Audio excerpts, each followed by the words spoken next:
Hello, everyone, and welcome back to Conversations with Tyler. Today I'm chatting with Ezra Klein, who needs no introduction. And when I say that, in fact, I do not introduce the person.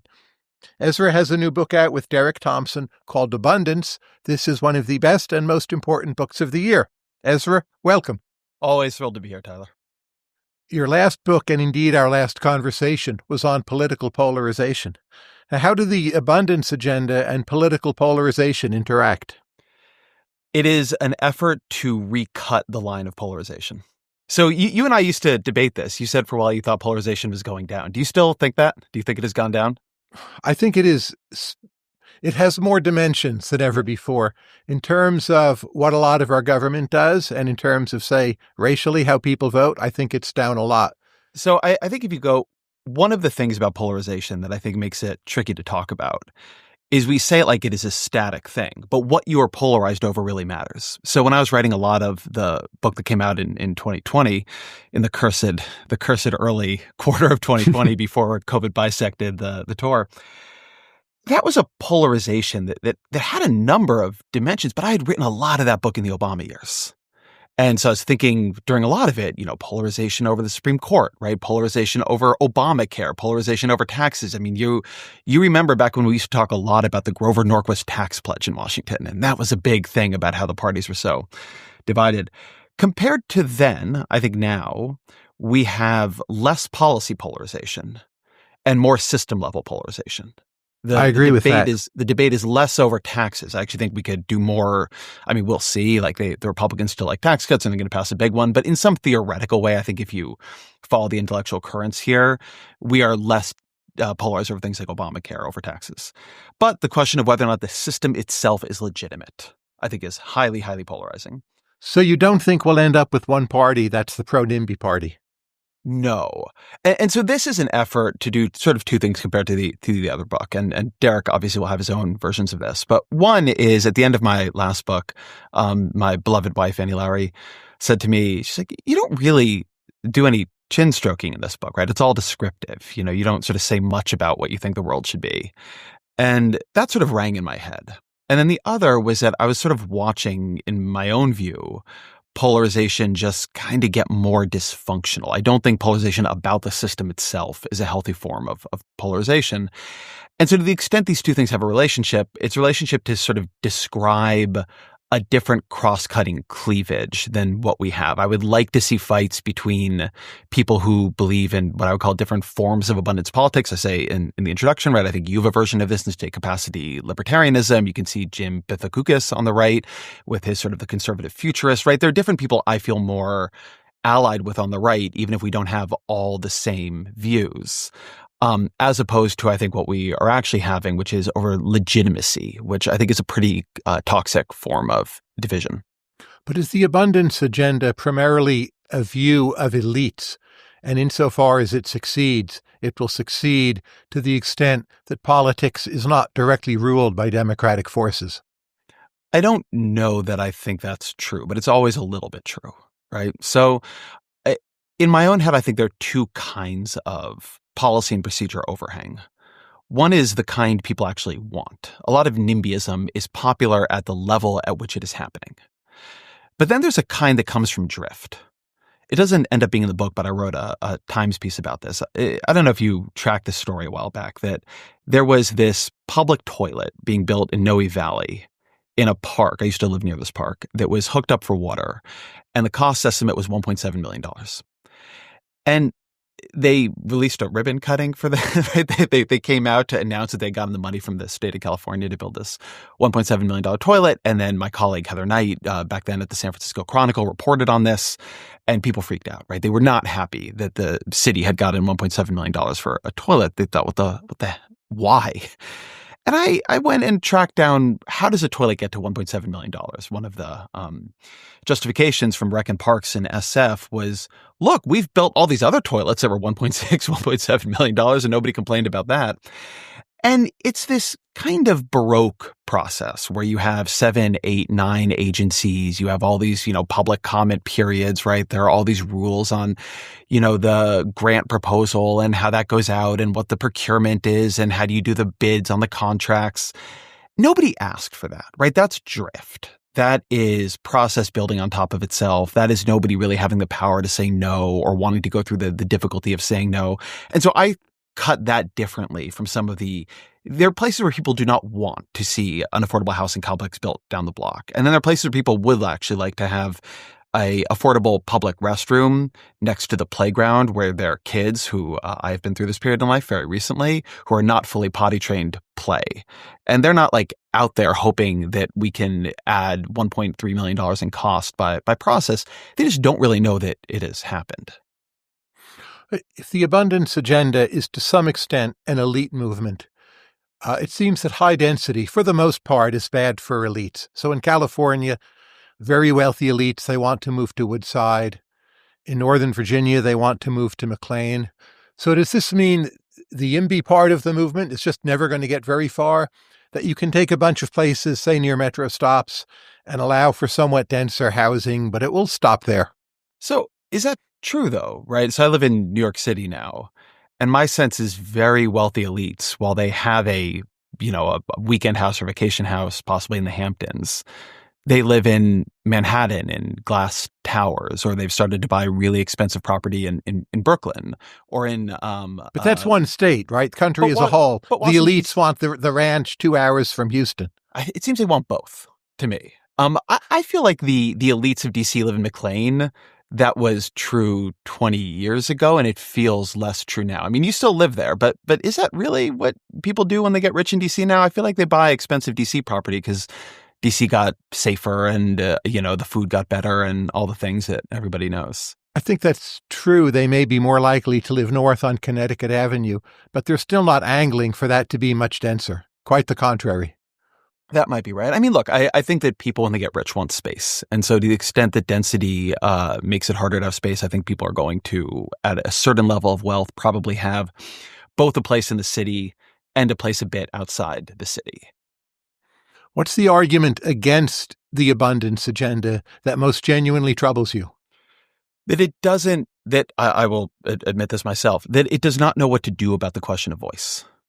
So one thing we're tracking in the book, there's a lot of great research on this from people like Zach Liskow and Leah Brooks, is that it is one of the key reasons it has become much more expensive and cumbersome to build is that over decades, we put into place all kinds of ways for citizens to exercise voice when something they don't like is happening. They can go to the planning board meeting, they can sue under the California Environmental Quality Act or sometimes under the National Environmental Policy Act. They can, there are just a million of these, depending on which particular process you're looking at. And on the one hand, you want that to be possible. You want it to be possible for people to come and say, this project will harm me. You do not want it. You don't want the government to be capable of being completely imperious. But one, it's very unrepresentative who shows up. The people, I mean, this is a classic example, but the people who show up to block an affordable housing complex are the people who live on that block now, not the people who would live on that block if the complex was built. And the second is it's just unrepresentative in other ways. Who has time? Who has enough information to know the policies work? I am pretty familiar with, as I know you are, with the way federal regulations go through. And there's all kinds of public comment periods. And those public comment periods were built for the public to comment. But the people who actually know the public comment periods work are lobbyists, are special interests, or people who have the organized money to participate. So it's tricky. You don't want to take away the opportunities for voice because it's very easy to tip into abusiveness, right? In some ways, having this book come out at the same moment that Elon Musk and Doge are doing things with, let's call it, very, very little public input and very little agency input even, you can sort of see what the dark version of this, our mutual friend Steve Tellis calls what they're doing dark abundance. But it's with all these things, you're going to have to strike a balance. And it's hard to know how to strike the balance. I have a section on the sort of fiasco of high-speed rail in California. And towards the end of that, I say, look, China's built 23,000 miles of high-speed rail in the period of time that California was failing to build 500 miles. And on the one hand, all these things I'm describing happening in the California high-speed rail situation do not happen in China. They're just, if they want to move the storage facility, they just move it. They don't go through years and years of lawsuits about moving it a couple feet back. That allows for a very imperious and even abusive government of individual rights, and it also allows you to build trains. And so there are a lot of things here that are uncomfortably about striking a balance, as opposed to saying we are all wrong the way we do it now. We would be all right if we did it this other way. Do you worry that higher density, residential density, might lead to lower fertility? I don't think we know that for sure, but it seems plausibly true. If you look at East Asia, it seems to me that lower fertility is driven by women having more opportunities, and that the both opportunity cost in leisure, money, pleasure, etc., of having children young goes up. Well, that's clearly a factor. It might be the major factor. But still, if you're in a smaller apartment, it's very hard to have 3 kids, say in Boston. Is that true, though? So my mom was out in New York recently. And one of the things, so my great-grandparents, I guess it would be, lived in tenements in New York. And so we toured the Tenement Museum, which is a great tour to take because they have these sort of preserved tenements from that period. And these were very, very, very small places where you had, in the one we were in, I think it was 6 or 7 people, the family were living there, and there was a border. Right. And that was very common. Now, I'm not saying, and if you go and you look in sort of high fertility immigrant communities, right? I used to live in San Francisco. You go down sort of further onto Daly City, things like that. You know, people talk about this as very overcrowded. And on some level, certainly it is compared to the way I live. But in most places, people just live with less space. So I do think there's a cultural norm thing here, right? Density plus the norm that the kids all have their own room is going to be very, very bad for fertility. But that's going to be another consequence of, I think, the almost feedback loop of low fertility societies. You begin to have expectations that cut against high fertility families. I'm in NIMBY for Central Paris. Are you? Probably for Central Paris, but I'd want to be very careful about which places I became a NIMBY for. I'm a NIMBY for Big Sur, right? And I've been thinking about how do I resolve something like that. So the chapter on housing, which I'd be very curious for your thoughts about, but the chapter on housing, I try to make this argument that the cities are the frontier of the modern economy, that the frontier is not the edge of the landmass, but the places where ideas happen. And cities are broadly the places where ideas happen. And around those ideas are a lot of engines of mobility. And we've sort of thrown that process into reverse. I have this great research in there from Peter Ganong and Shoa, who sort of show that over, decades, it used to be that we had income convergence across states, and that was driven by people moving from poor areas to richer areas. But now that is actually thrown into reverse as people leave lower income people leave richer areas for poor areas because the cost of living is so high. So we used to have this driver of mobility, which is people move to the high productivity, high income area, even if they themselves were poor. And now it's so hard to build a house there or buy a house there that they can't do that. And so the reason I bring that up is that I think you should have very different intuitions about places that are highly economically important compared to places that aren't. My view is not that every patch of land on Earth needs a high rise. My view is that there are a number of high density cities that play huge roles in idea generation and in economic mobility. And you should need to have an extremely good reason to make it very hard to build in them. So I'm not as familiar with Paris as you are. I'm a little bit familiar with Paris. But it's lovely. That's all. Yeah, I know it's lovely. Yeah. But in Brooklyn and New York, we've made a huge swath of the land historic preservation, right? So I think you want to have a very high bar for what you're going to say is actually a beautiful, culturally important space worth preserving. There are some of them, and some of them are in Paris. But the question is, how do you set a limit on that? And different people have thought about that, right? Maybe you have only a certain number of designations, and it's functionally a cap and trade for historic importance. But I think you need something like that to protect against the creep of those designations covering, in effect, a quarter of these entire cities or half of these entire cities. What do you think about the geographic distribution of U.S. cities? So as you know, for a country our size, our biggest cities are not actually that big.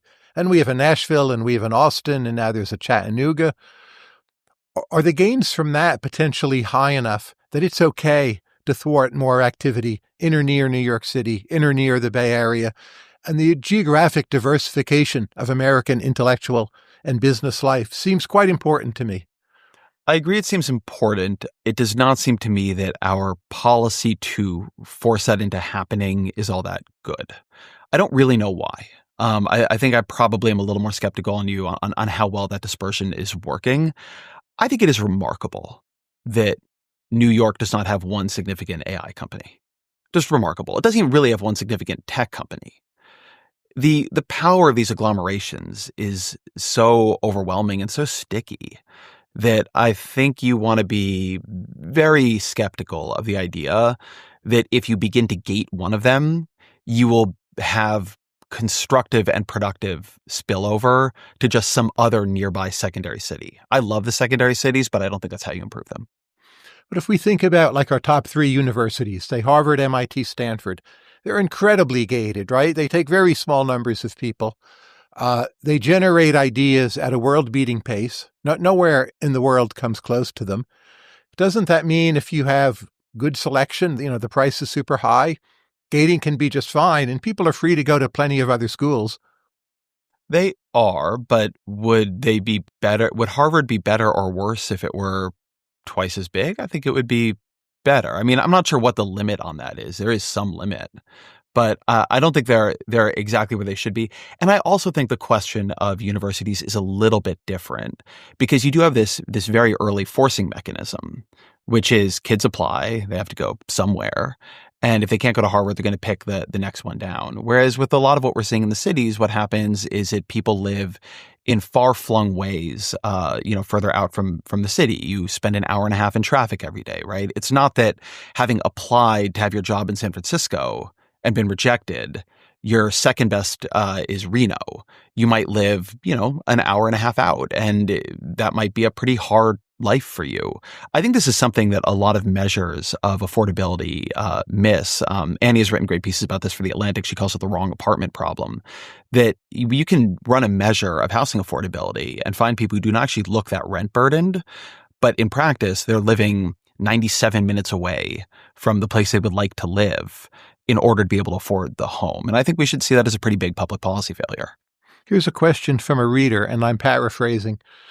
I can see why you would favor Obamacare and an abundance agenda, because Obamacare throws a lot more resources at the healthcare sector in some ways. It did have Medicare cuts, but nonetheless, it's not choking the sector.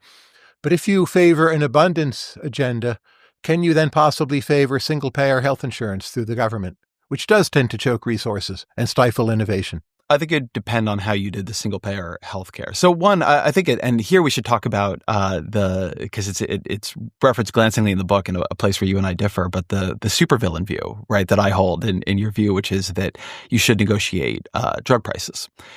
And I think, and I've always thought on that, because I think in some ways it's a better toy example than single payer versus Obamacare.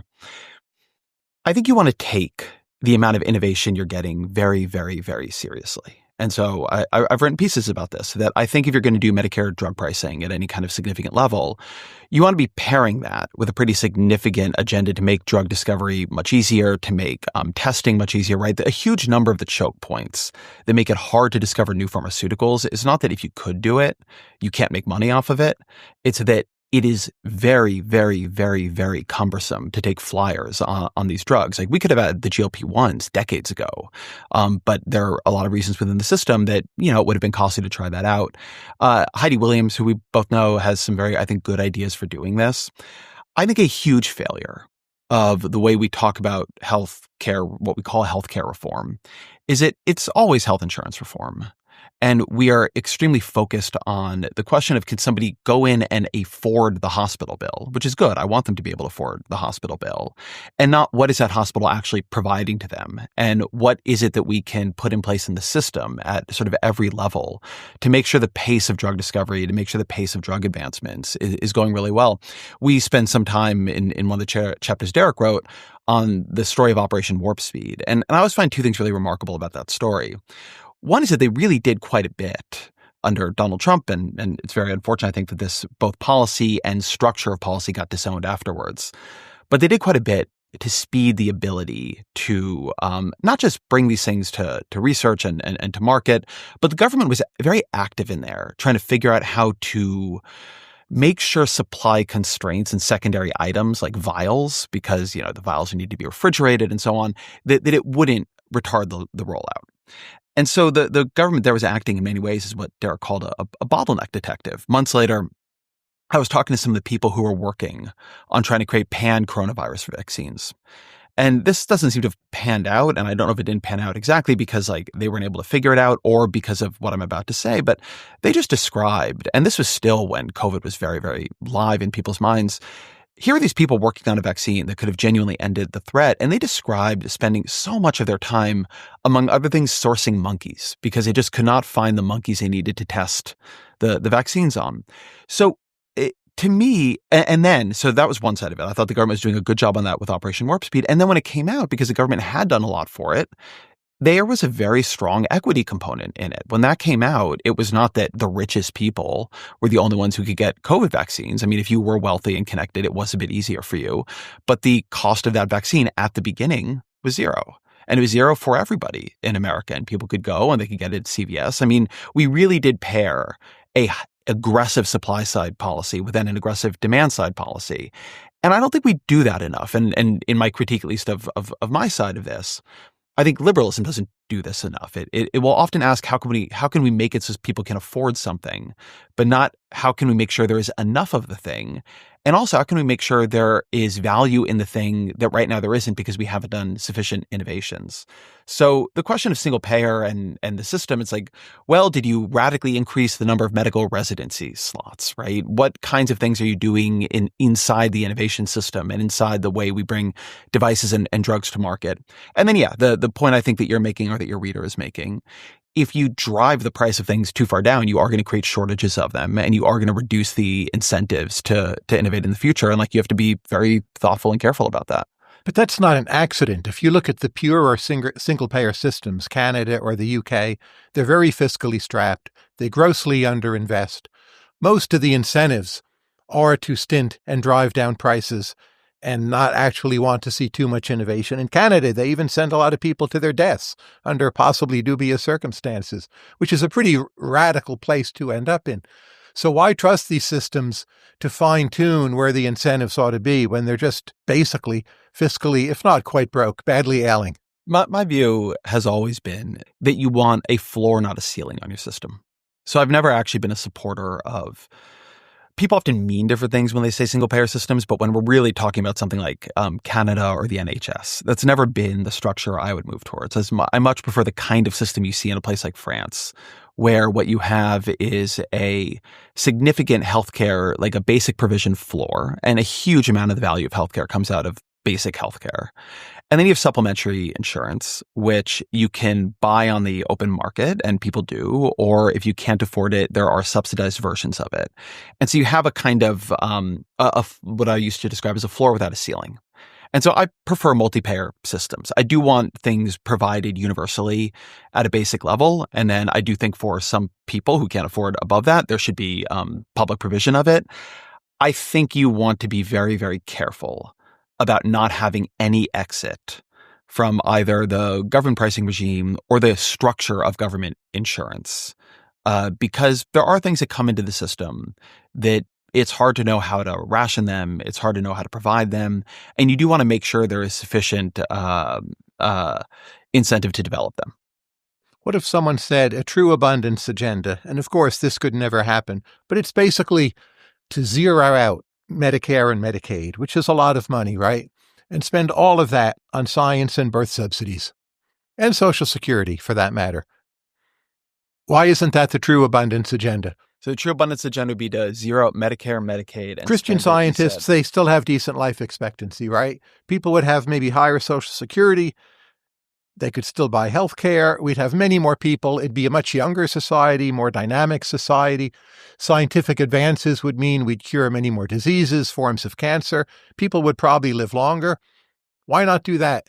Just go crazy on innovation and number of births. Well, one, I think that's hugely probably a false choice, right? You can fund innovation, but if you don't have provision of healthcare, I mean, this is the other side of your arguments about drug pricing, but your view is that you get a huge innovation signal from the fact that in a rich country, virtually everybody, and certainly all older people, have healthcare and they're able to buy it. So one, I don't buy that you could close down Medicare and Medicaid without substantially harming innovation. Also, I just don't But yes, I don't buy that on a political level at all. No, it's not going to happen. But you could have prizes for really good drugs, right? But it doesn't fit my politics, right? I But why see not? abundance as a corrective to where we are because I do care about equity. This is a debate. Robin Hanson and I used to argue about this back when he was big on his healthcare is all signaling tip. And I think there's something to the fact that some of healthcare is signaling, but healthcare plays a lot of roles for people. One of the huge roles, in addition, beyond the roles it directly plays in treating people with disease and treating people who need pharmaceuticals and so on, is that the amount of anxiety, fear, etc. people have when they are sick is tremendous. And one thing we see in a lot of different studies and a lot of different research around health is that one of the main ways healthcare affects well-being is it reduces anxiety and depression, particularly around when people get sick. And I mean, think of anybody in your life, how they begin to act when they get sick. Throwing people to the wolves on that and saying, don't worry, we're investing a lot in basic R&D is not compassionate and humane. But you're going to cure a lot more cancers, say, right? If you're talking about equity, the person who dies at age 46 of cancer, Medicare doesn't save them. That's true in equity. We could increase defense spending, which would help many much poorer places around the world. It seems the opposite of equity, especially Medicare, to channel so much money to relatively wealthy older people who for sure have gotten in 65 years of life. Yeah, I just don't buy that you should begin to so radically discount the life and life quality of older people. I mean, as you know, people who are older end up at the doctor quite a lot. And putting them sort of back out on the street on that, I don't think would work. Look, the point that I could come up with versions of this that I think would in some ways be a tougher philosophical test, right? What you just said, right? What if you begin to cut out half of defense spending and you move it into public health subsidies for the poor worldwide, right? Or or for that matter, you could do that with Medicare and Medicaid, and all of a sudden PEPFAR is covering everything for everybody under the poverty line in the entire world. There's a certain nationalism in this, right? I do believe you have to take care of your people, but I think that once you have accepted the basic view, as I have, that health insurance is a way that is valuable to take care of people, both in terms of their life outcomes and in terms of the quality of life they lead, then I think you're in a place where zeroing it out for poor and elderly people is a bad idea on the merits and also obviously a horrific idea politically. But abundance is not just a relentless expansion of supply.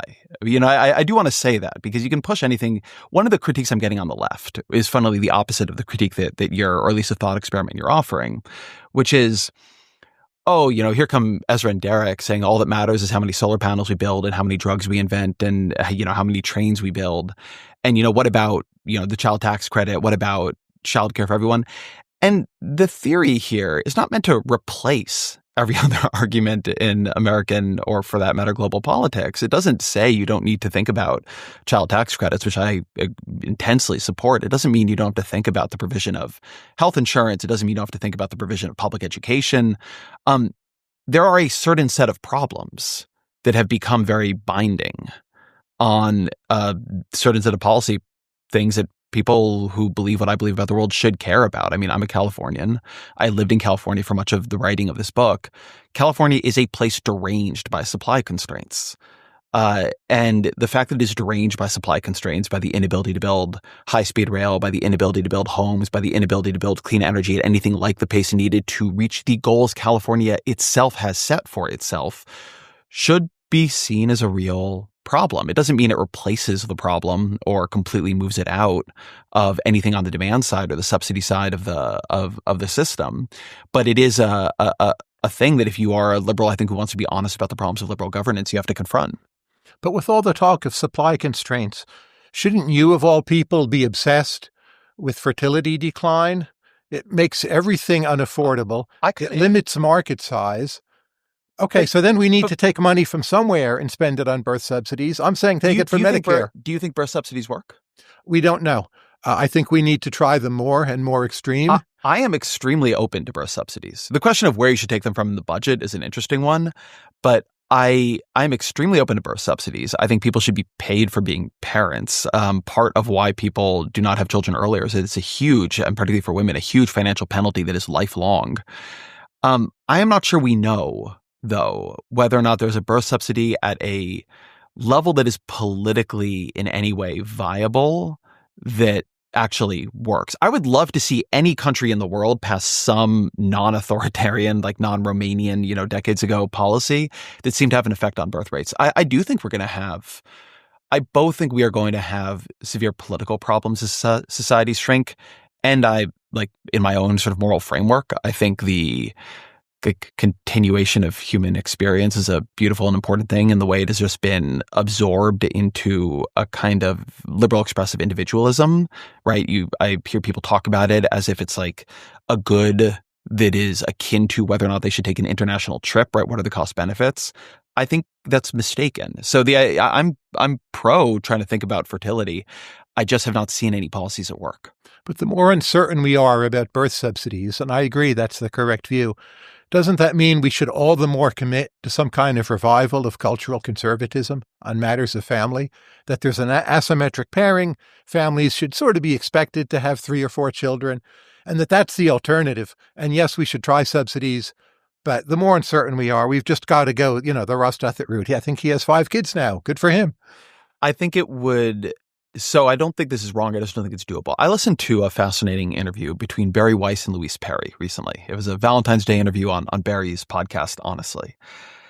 And Louise Perry, for people who don't know her, is a sort of kind of conservative British, heterodox feminist thinker. I don't exactly know. Emergent Ventures winner also. Oh, really? Yeah, she's great.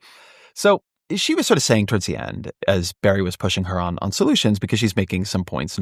She's more thinking about the kind of sexual relationships, the relationships between men and women in this podcast more than birth rates. But, she's saying things like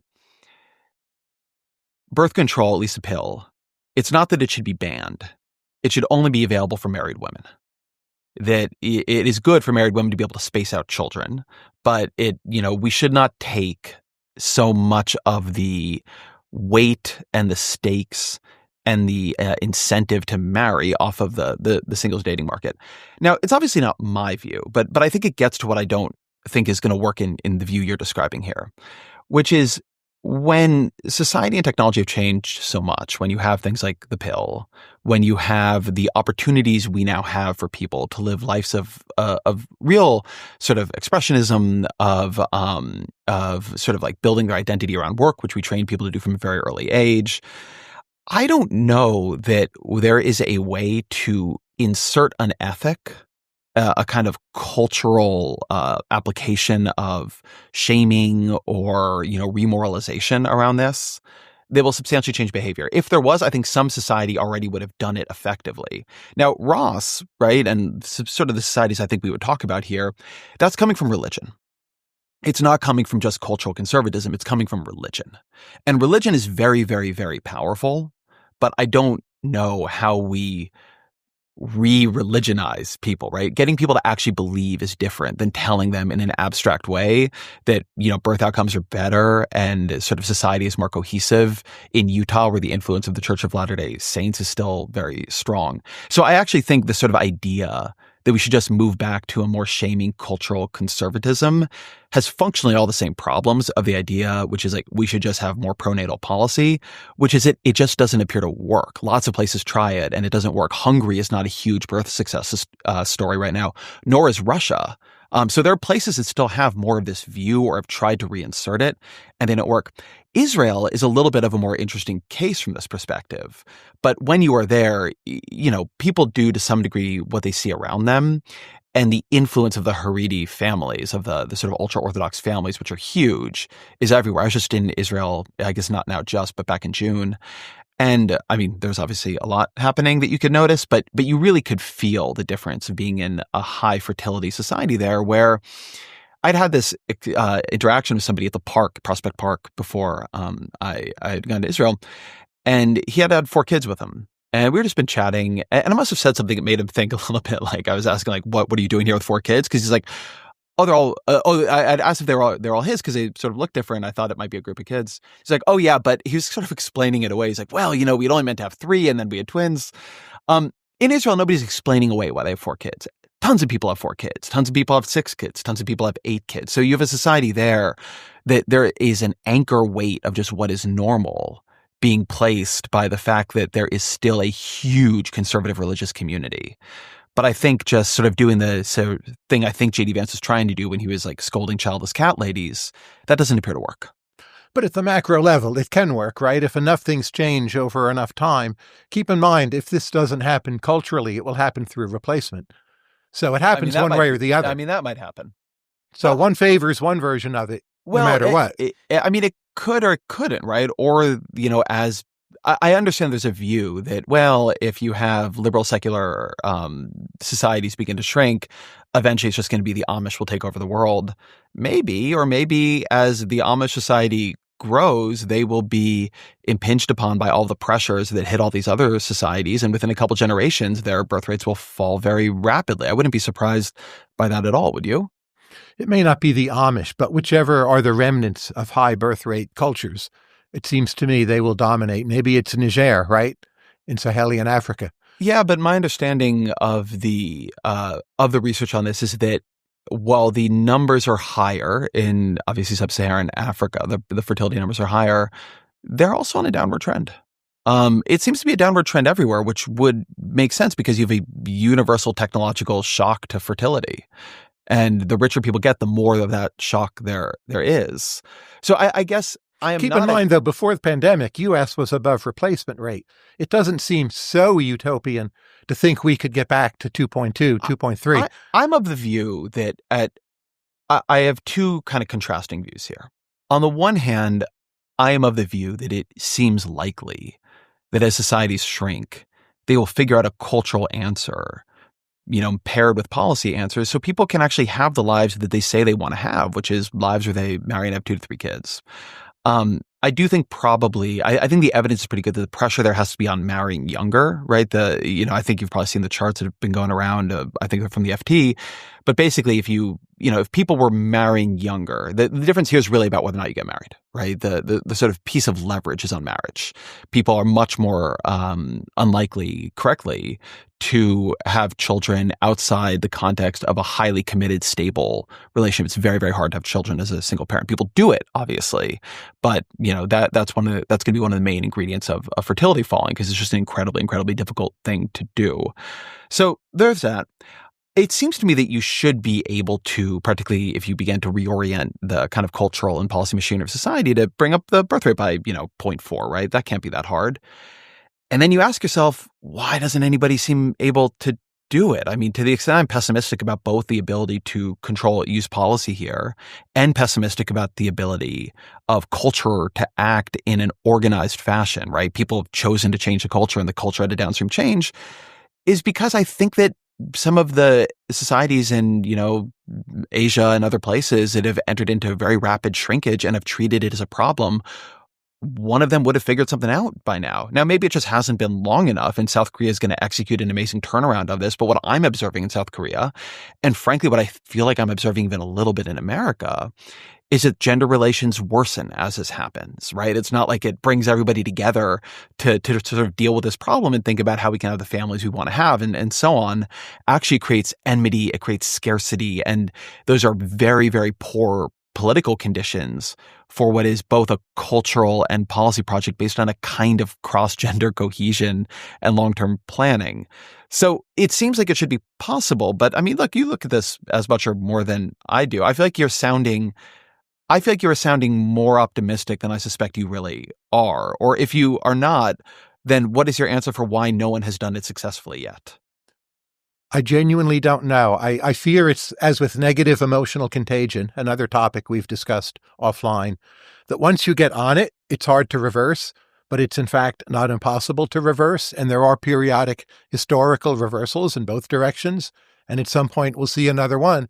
But we need some quite bracing, strong, maybe almost Straussian movement towards some version of cultural conservatism and religion to make this happen. Is it cultural or is it religion? I think that's it's the both. Real question. They're packaged. We might have a future that is religious without that much belief in God. That might be fine. So that might happen. I mean, I think one of the things I just think is true about the world is that religion is a functionally unmatched, depending on which side of this you sit in, like either understanding of ultimate reality that enhances human cohesion and cooperation, or just a cultural technology that enhances human cooperation and cohesion?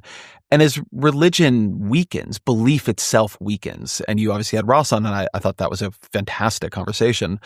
But as belief itself weakens, we have not replaced that with any other technology, cultural or otherwise, that is able to create cooperation, particularly long-term cooperation that requires sacrificing now for gains later or not even in this life, with anything of even nearly matched power. Worse than that, we've probably then added in a bunch of discohesive technologies like social media that make it harder to cooperate, make people more short-term oriented, make people's attention spans even weaker. And so the underlying texture of this, I think, is quite rough. I think religion, I don't really buy cultural conservatism. I think it probably needs to be something like religion, but I don't think you're really able to, I don't think you can do religion instrumentally. I don't think the efforts to do that really work at mass scale. Let me give you another right-wing view. Tell me what you think. The notion that the most important feature of state capacity is whether a state has enough of its citizens willing to fight and die for it. And in that case, the United States, Israel, but a pretty small number of nations have high state capacity. And most of Western Europe really does not, because they don't have militaries that mean anything. Is that just the number one feature of abundance and state capacity? I think two things about that. So one, I think if you listen to the right in America right now, they would say we don't even have that anymore. And it's a reason that J.D. Vance and others sort of make this constant point that nationalism is not an idea. It is about having a physical connection to the land and the culture, usually multi-generational, that makes it enough your home that you would fight and die for it, right? I mean, that was a major theme of Vance's RNC speech. The reason I'm not sure I think this is true is that I think that the question of whether or not people will fight and die for their country operates very differently under actual threat than under abstract discussion. So how much would you have said Ukrainians were excited to fight and die for their country, 6 years ago, 8 years ago, 15 years ago? And it turns out they are extraordinarily, heroically, courageously willing to fight and die for the country under the actual conditions of threat and invasion. And so then I think you get into kind of an interesting question about, well, what kind of state capacity in this sort of fight and die measure are you really looking for? Are you asking the question of how willing are Americans to fight and die for their country if their country tells them that the defense of Taiwan is in the national interest? I'm not sure how willing Americans are going to be to do that. How willing would they be to fight and die for their country if China was sending, armed divisions landing on, the shores of America? Probably much more so. So I think some of what we're talking there about state capacity reflects actually the success of peaceful institutions over a long period of time, and the way in which it will turn around is under conditions that we should not want to see coming. But they're probably coming. I mean, doesn't America have a remarkable record, say with Latino soldiers, maybe not born in this country, but who exhibit extreme bravery in recent times, fighting for causes in Iraq, Afghanistan, that are quite obscure in some way, right? Now, they were told it's important, but American soldiers are amongst the best in the world. And America does that. Israel, I know there's an issue with Haredi, but Israel clearly does that. You go to Germany, and you tell people, well, this is how it's going to be. I think there's just no enthusiasm. People haven't grown up, with guns or martial spirit. There's a culture of vacation. It just seems like an obvious huge gap to me where America is clearly in the lead. Ukraine, great. Israel, but not many places. And that's how we should think about state capacity. Don't you think in Germany, though, that reflects a absorbed view of maybe that martial? It is not as if there is something in the German people that is unwilling to. Oh, sure. That's why they don't have state capacity. But if you went to the Dutch, I don't think you would see so much more enthusiasm. Or try Luxembourg. I think Switzerland would be an outlier. I think the place where we probably disagree on this is that I think under conditions of threat, that would change very rapidly. And I guess you could say, right, this is definitely a view many people hold, which is that our societies have become soft under conditions of too little threat. And you're, of course, right about the extraordinary success the American military has integrating immigrants, integrating first-generation Americans. It's, again, a reason why I think that part of J.D. Vance's speech was, let's call it unkind as a very low level, because like plenty of people fight and die for this country who do not have 7 generations buried in the same Kentucky graveyard. But I, at the same time, think that there is kind of something missing about it. So something that's jogged for me is, you've read the book, Where's My Flying Car? Where, what is the name of the author? I'm just blanking on it. Storrs? Yeah, J.R. Storrs. So he's got an entire section in that book where he is arguing that one reason we have simply ceased inventing and ceased having the sort of heroic entrepreneurial energy to invent is that we are not sufficiently exposed, countries are not sufficiently exposed to invasion anymore. And he basically says, look, like there was for much of human history, before we had all these, annoying liberal internationalism, if you were an underperforming society, you could simply be swallowed up by the overperforming society next door. And now we don't let that happen. And that allows a kind of softness and stagnation to take root and infect societies.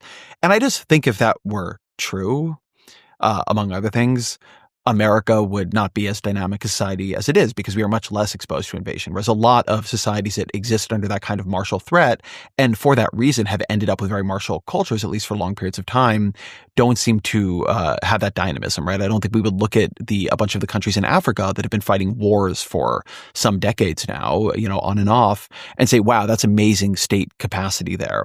So I think there is something wrong with this theory, because I don't think it predicts enough about what societies are doing well and what societies are doing poorly, and in what ways.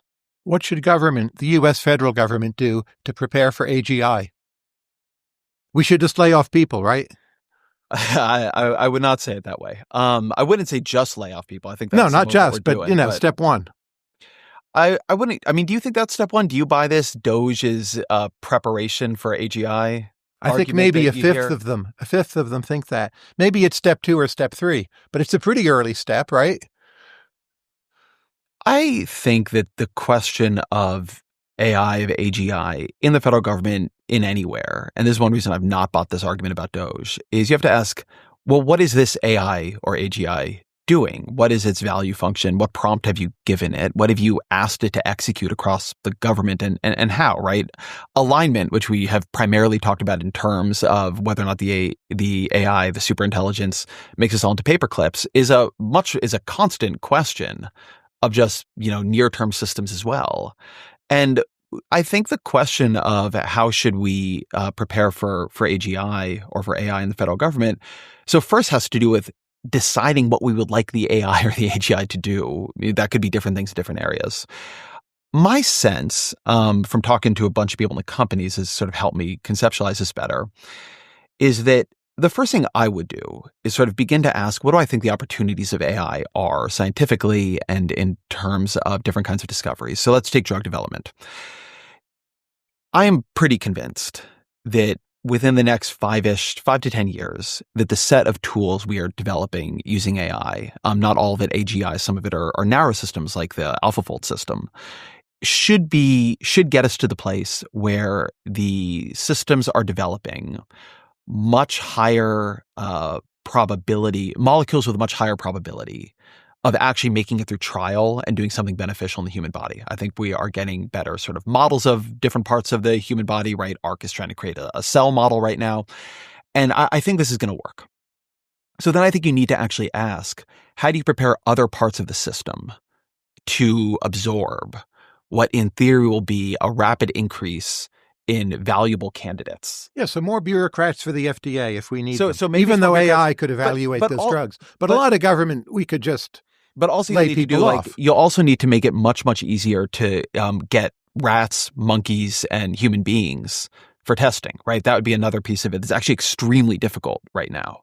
And I think you got to go sort of one by one like that. I mean, one of the reasons I'm not probably in agreement that the first thing you're going to want to do with AI is lay a bunch of people off is that the first thing AI is going to do is create much more of something, some kind of information that is going to overwhelm choke points somewhere. So if what you're basically doing with AI in terms of thinking about opportunities is, well, the AI is about to proffer a much higher hit rate of good things we should do, then probably, at least for some period of time, you need a higher rate of ways to do them. Now, that doesn't mean but reallocate labor to the growing sectors, right? If you need more people in the FDA, lay people off other places, and then when you have bottlenecks, throw labor at them if that's what's called for. But you can't just always think the number of people working in the government should expand. I don't always think the number. Well, I actually probably think that as you know, the civilian side of the federal government has held steady at about 2 million people since, what is it? But consultants, what everyone thinks of them. But I think you would not want that, right? I think you would actually want to, this is something I sort of talk about in the book. I think you'd actually want to insource a lot of what the government does. Look, the reason I'm being squirrely at this moment, I will give you a non-squirrely answer now, is because I don't like the way Musk is doing it. If you had asked me 3 months ago, and I believe today what I believed 3 months ago, I would have said the civil service rules we have are archaic. They make it much too difficult to hire and fire. They make it much too difficult to reorganize systems, right? It actually is the case. Say what you will about whether or not you think what they're doing is a good idea. It is the case that it used to be much more in the president's power to reorganize, create, fold agencies, sub-agencies, etc. And we have, I think, made it too hard by a lot to restructure and manage the administrative state. And so the thing that I would like to do is create much more flexibility and much more power with the people we call bureaucrats. I would like people to have much more agency, much more ability to actually hire and fire. I would not want to do it indiscriminately, right? The idea that just everybody in the federal workforce is probably bad, and on the margin getting rid of any of them for any reason is probably good is just not an idea I share. So the thing where they fired all the probationary employees, that was disproportionately young people and people who had just had promotions. I'm not sure that's happening, by the way. I know it's been in media, but I've known people who've gotten fired through it, I guess I would say. So something seems to be happening around that. I'm not sure they've done it at the mass level, but they do appear to have done it to some degree in some places. I am seeing a lot of extremely indiscriminate work doing, people who, for instance, it took a long time to recruit into the federal government because it was hard and they had to get exemptions in order to give them sort of higher pay, right? That's a thing that happens a lot. And it's like a long time of bureaucratic fighting. On the one hand, that it took so long to get them in is a problem I want to solve. On the other hand, indiscriminately now knocking them out is not something I would like to see. So the question of I think the question of how to ready the government for AI is a real one. I would like to see a little bit of what this AI looks like before I start doing mass firings to support it. And I would like to decide, actually describe aims for this AI. So you said this a couple times. What should the aims of the AI be, right? You're not like a person who just thinks the category of AI is undifferentiated. You need to tell it what you want it to do. Or at least tell it what you wanted to figure out to do. Oh, sure. But what is it doing here? I'm struck by how small many companies can become. So Midjourney, which you're familiar with, at the peak of its innovation, was 8 people. And that was not mainly a story about consultants. Sam Altman says it will be possible to have billion-dollar companies run by one person. I suspect that's 2 or 3 people. But nonetheless, that seems not so far off. So it seems to me there really ought to be significant parts of the government, by no means all, where you could have a much smaller number of people directing the AIs. It would be the same people at the top giving the orders as today, more or less, and just a lot fewer staff. I don't see how that can't be the case. I think that I agree with you that in theory should be the case. But I do think that as you actually see it emerge from, in theory should be the case till we figured out a way to do it, it's going to turn out that things the federal government does are not all that type up. But it's so hard to get rid of people. Don't you need to start with a chainsaw, iterate, maybe the next Democratic administration rehires what's needed. And I don't think you start with a chainsaw in this way because, one, you're breaking things right now that AI is not about to fix. I think you have to have a very low opinion of the federal government and what the people in it do. And maybe, we have different opinions of this, probably, to think this is all going to be, you're not going to break things that were needed. And I worry that a lot of things I'm seeing them break, right? Like people who I know who worked at the Consumer Financial Protection Bureau on, financial scams. I don't think knocking them out of government is going to create a macro problem in the US economy. But like, I do know these people were getting money back for consumers who had gotten scammed. Frankly, I think the capacity to scam people on AI is about to go much higher. And so I think that a good thing that was happening is going to happen less well right now. My gut is that AI, as it emerges into the kind of view and flexibility where we could integrate it into core systems, which it's not at yet in most cases, is going to create places where you need to expand and places where you need to contract. So that's why I was sort of trying to ground this in an actual example, like drug development. If it is throwing off way, way, way more good candidates for drug development, yes, there are parts of the system that can contract, parts of it they're going to need to expand. Energy, again, it's like if you read any of these projects, right, or any of these slightly more utopic visions of AI, which I certainly hope we're going to live in, the idea is that it's going to throw off a bunch of realizations and discoveries about how we can make much more energy-dense materials, and so lay down everything from solar panels to, get better at doing advanced geothermal. And that would mean some parts of DOE maybe become less important. It would also mean our ability to permit and do other things becomes more important. I am not sure, particularly at the beginning, what you need is less so much as the ability to reallocate. Now, look, your view that you do mass firings and then you hire back what you need.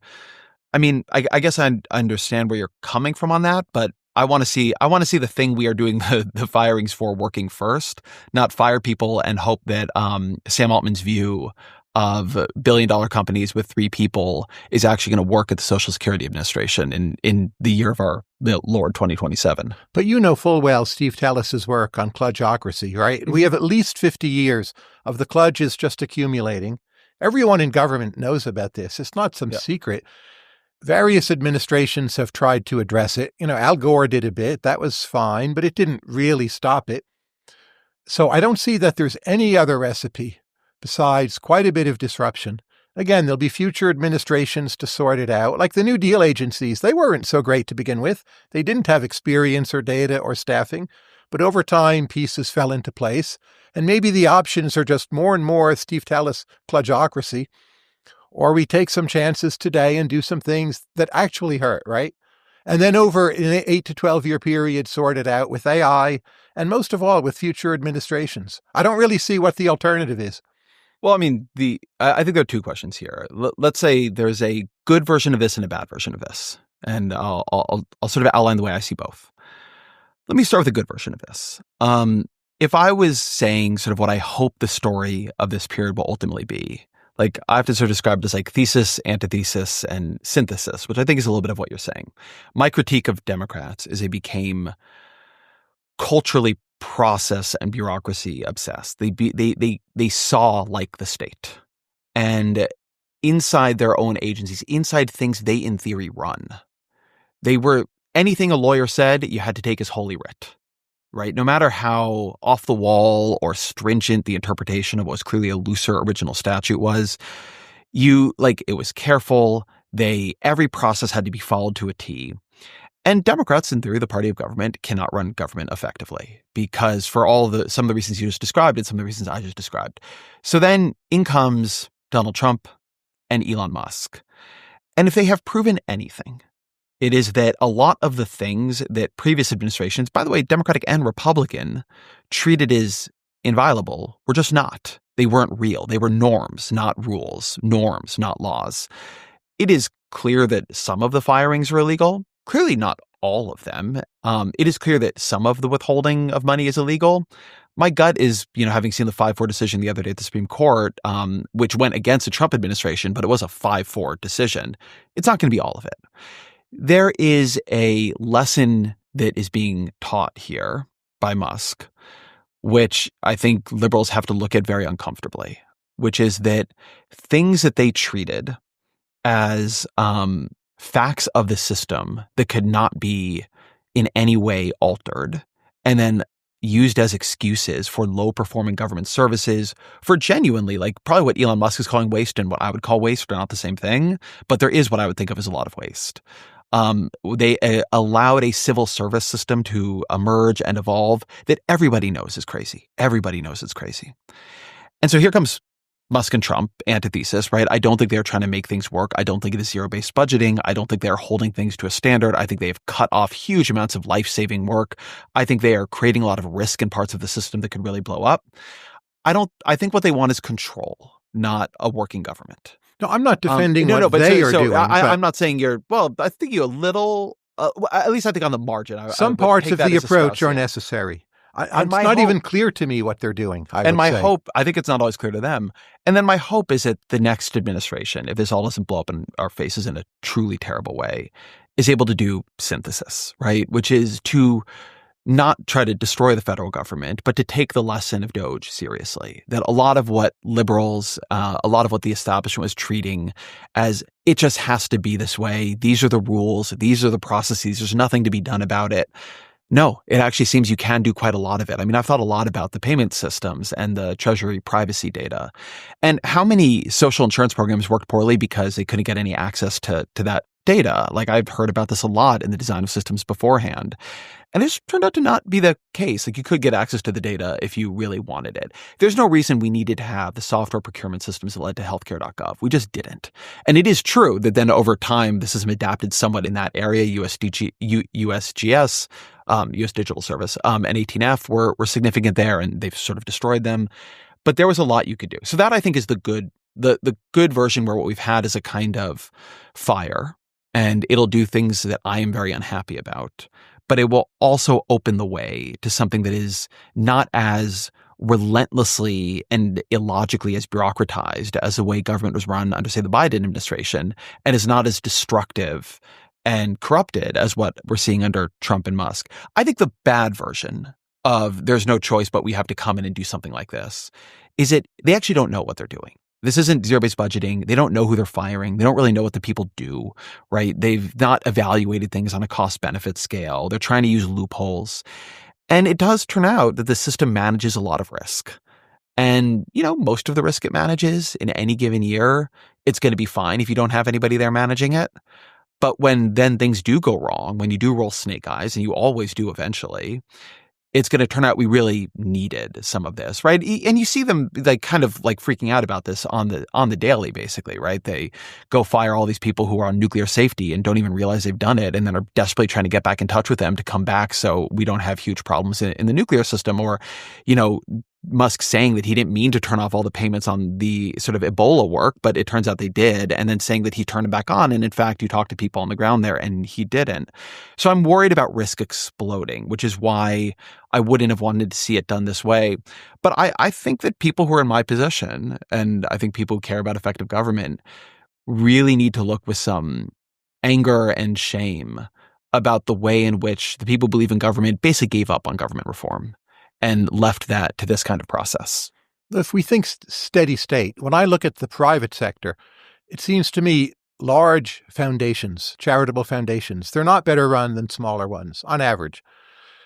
If someone says, well, 5 years from now, we could have a USAID that maybe even gives away more money, is more effective, and total personnel is 300 or 400 people plus AGI, that seems entirely plausible to me and actually a good goal. Could you imagine supporting, a future vision for USAID with 350 employees plus AGI, way less with the US-based contractors, get rid of that part of the law. That's just domestic corporate cronyism welfare, and give away more money and have way fewer people. Why isn't that a good vision? I could imagine that. I think USAID is a weird one to imagine would work like that, because I think what you would then get, somebody is actually providing somewhere what USAID provides. And if it's not the contractors out there working in Africa and working in Latin America and working in other places, if you imagine, let me try to flesh this vision out, right? Let's say you fire, USAID is functionally gutted now. So you're going to be down at that sort of low level of staffing. And then you have, in 2028, we have something we're willing to call AGI. And you're basically getting AGI to do the work that GiveWell was doing, right, at a sort of more AGI-like level, and evaluate what is the highest benefit per dollar that we can spend through USAID, and it's doing a better job of that. Then, of course, that is going to have to be spent out in the real world. Vaccines have to go into people's arms. HIV, AIDS, retroviral, drugs have to be handed to people. The AGI is not going to do that. And so then you have this question of, in this world, Are you expanding staffing somewhere? I'm fine with that world. My disagreement with what is happening right now is that I really think it is important to be clear that the disagreement is about whether or not we should be doing aid, right? Not over what aid is effective. They could have gone in and restructured USAID and what it spends money on. They have not articulated any desire to save lives of people in other countries at all. And this is where I think this kind of conversation can get a little hiding the ball. I think it's efficiency is always towards what, right? What are you trying to make more efficient? And there are always values in that. And the language of efficiency is often a way of trying to hide the values. But yes, the question hypothetically, could you imagine a world where aggressive reform of USAID led to a USAID that was much more laser focused on public health provision and maybe some forms of functionally cash transfer programs, and probably support for certain kinds of government functions in other countries. And administering that required much less administrative staff in Washington and in the US? Absolutely. But that's a goal you can define and work towards right now. AGI is not even really doing anything in that hypothetical. What's doing something in the hypothetical is having a coherent vision of foreign aid, and then a willingness to upend the bureaucracy to achieve it, which on the one hand, I don't think you've seen necessarily from a lot of the nonprofit industrial complex, as it gets called. But on the other hand, on the values level, you certainly have not seen from this crew. At the end of your podcasts, you ask your guests to recommend 3 books maybe they've been reading lately. I'll ask you to recommend 3 travel spots. It doesn't have to have been recent, and it could be around the block in Brooklyn. It could be anywhere. But tell us just 3 spots where people ought to go or think about and why they're interesting or important to you. So my father's Brazilian, and I've been to Brazil many times, and I think of Rio de Janeiro as I just believe it is one of the most beautiful and vibrant and dynamic and exciting cities in the world. And Brazil itself is just tremendous. It is one of those countries you could spend a lifetime exploring and never reach the terminal point of it. And there's so much I have not done there.